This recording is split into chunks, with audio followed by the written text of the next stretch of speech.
हर इंसान के अंदर एक छुपा हुआ सामर्थ्य होता है, लेकिन फर्क इस बात से पड़ता है कि आप उसे पहचानते कैसे हैं और उसका उपयोग कैसे करते हैं। आज की कहानी आपको ये समझाएगी कि कोई भी परिस्थिति आपकी सफलता को रोक नहीं सकती है, बस आपके अंदर जुनून और सही सोच होनी चाहिए। एक बार की बात है, जंगल में एक छोटा सा तालाब था। उस तालाब में कई मेंढक रहते थे। उनमें से एक मेंढक जिसका नाम मोहन था, वो हमेशा सोचता था कि वह तालाब से बाहर जाकर कुछ बड़ा जरूर करेगा, लेकिन बाकी मेंढक उसे हंसते हुए कहते थे, तुम एक मेंढक हो, तुम्हारी जिंदगी इस तालाब तक ही सीमित है, बाहर की दुनिया तुम्हारे लिए नहीं है। मोहन हर बार उनकी बातों को सुनकर निराश हो जाता था, लेकिन उसका सपना बड़ा था। वो सोचता कि अगर मैं कूद कर बाहर जा सकता हूँ तो मैं कुछ भी कर सकता हूँ। एक दिन मोहन ने तय किया कि वह तालाब छोड़कर बाहर जाएगा। सब मेंढक उसे रोकने लगे, बाहर की दुनिया बहुत खतरनाक है, तुम असफल हो जाओगे। लेकिन मोहन ने उनकी बातों पर ध्यान नहीं दिया। उसने अपनी पूरी ताकत लगाकर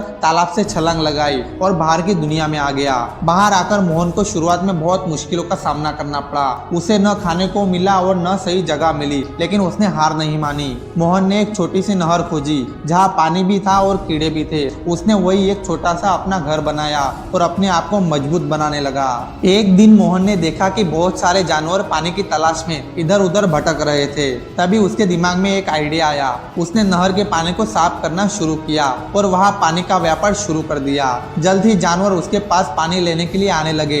बदले में वे उसे खाने के लिए फल, अनाज और दूसरे सामान देने लगे। कुछ समय बाद मोहन का व्यापार इतना बढ़ गया कि उसने आसपास के तालाबों और नदियों को भी अपनी योजना में शामिल कर लिया। अब वह जंगल का सबसे सफल मेंढक बन गया। दोस्तों, अगर आपने इस कहानी को ध्यान से सुना होगा तो मैं सिर्फ मेंढक की बात नहीं कर रहा था। सोचो, आपकी परिस्थितियां चाहे कितनी भी कठिन क्यों ना हो, अगर आपके अंदर जुनून, मेहनत और सही योजना है तो आप किसी भी क्षेत्र में सफलता हासिल कर सकते हैं। बस डर को छोड़कर पहला कदम उठाना जरूरी है। इस कहानी से हमें यह सीख मिलती है कि हमें अपने डर और दूसरों की नकारात्मक बातों से ऊपर उठकर अपनी जिंदगी को बेहतर बनाना चाहिए। अगर आपको ये कहानी पसंद आई हो तो इसे लाइक करें, शेयर करें और हमारे चैनल को भी सब्सक्राइब जरूर करें। याद रखें, सफलता उन्हीं को मिलती है जो उसे पाने के लिए अपनी पूरी ताकत लगा देते हैं।